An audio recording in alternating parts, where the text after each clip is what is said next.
Donc pour additionner deux fractions, on va d'abord vérifier si elles ont le même dénominateur. Pour pouvoir additionner deux fractions, il faut que les parts que représentent les fractions aient la même taille. C'est pour ça qu'on vérifie que les dénominateurs sont les mêmes. Ici, 4 et 7 ne sont pas égaux.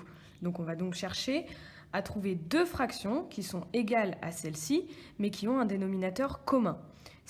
4, je ne peux pas le multiplier par un nombre pour obtenir 7. Même chose, je ne peux pas multiplier 7 par un nombre pour obtenir 4. Je vais donc chercher dans la table de multiplication de 4 et de 7 un nombre commun. Il y a par exemple 28 que je peux obtenir en faisant 4 fois 7 et donc bien sûr en faisant 7 fois 4. Je vais donc multiplier ma première fraction par 7, puis ma deuxième fraction par 4.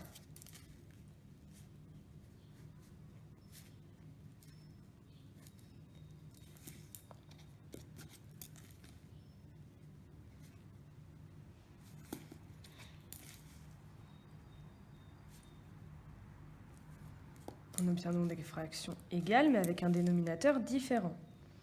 Je calcule ensuite 6 fois 7,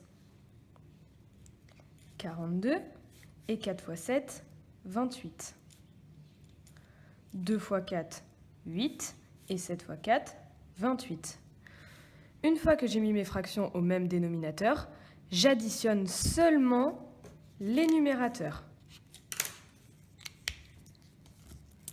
Donc je fais 42 plus 8, toujours sur le dénominateur 28, ce qui est égal à 50 sur 28.